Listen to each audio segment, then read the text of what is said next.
Hi and welcome to the review of the LG QNED86 series from the 2024 TV lineup.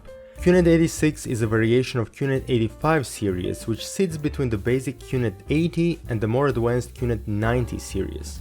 I tested the 55-inch version which goes for around 700 euros at the time of making this video. The TV arrived in a box weighing almost 23 kilograms with a central metal stand. You will need a screwdriver to assemble it to the backside of the TV, or you can mount the TV on the wall. The stand offers two different heights for the screen, which is handy if you plan to place a center channel speaker or a soundbar underneath it.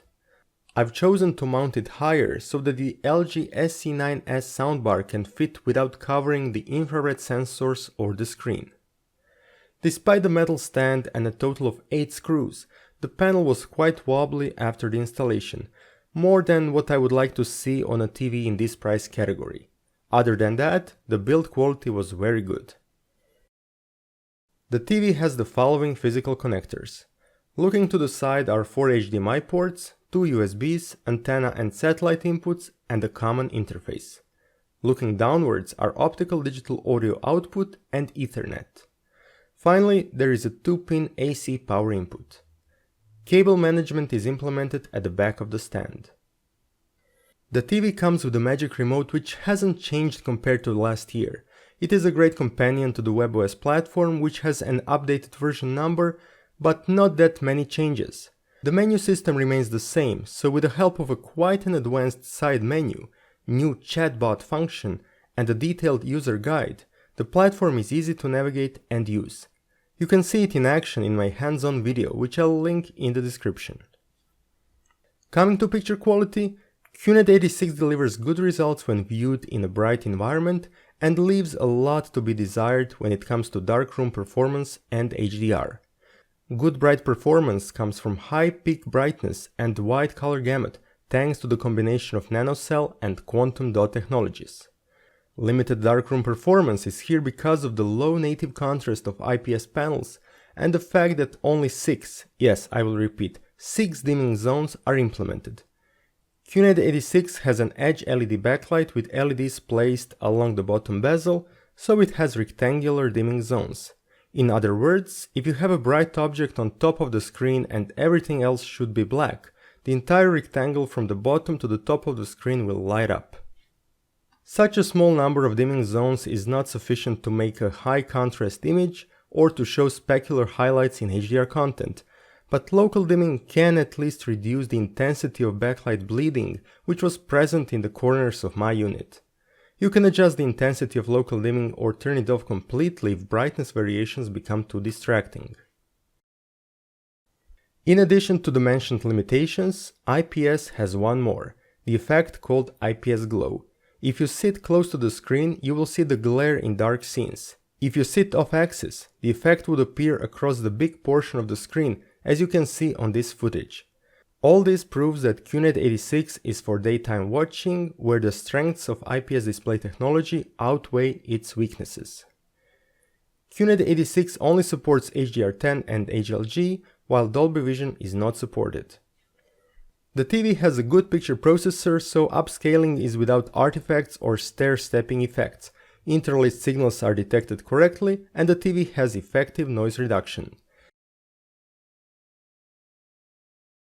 AI functions are available, but I haven't seen anything different in the way they work compared to previous generations. You can enable or disable AI functions in the settings menu. There are also many controls for picture adjustment and calibration. For more details, check my separate video linked in the description. Thanks to the native Ultra HD 4K panel, the sharpness was great in static scenes. Motion resolution is also good thanks to the 120Hz refresh rate and the nature of IPS panels, which generally keep the same motion sharpness in bright and dark scenes, as opposed to VA panels which struggle in dark scenes. The dirty screen effect was slightly visible but not distracting in test scenes and while watching sports. The TV is well equipped for gaming. There is a game optimizer mode with low input lag, auto low latency mode, and AGIG option for HDR games. Overall, gaming was good on this TV. For connecting to the PC, you can get full color resolution by enabling 444 pass-through or by changing the HDMI input icon to PC. So bring it on, fresh, fervent, fevered, how it always was and how it always will be. Feel it, this is where it starts, whatever your ambition. The sound quality was basic with two down-firing speakers that mainly covered the mid-range without low or high frequencies. You will get a much better sound if you connect the TV to an external audio system. Audio return channel or ARC was working fine with Dolby Digital and DTS formats coming to the LG SE9S soundbar. Wow Orchestra technology, which uses both TV and soundbar speakers, was also working fine.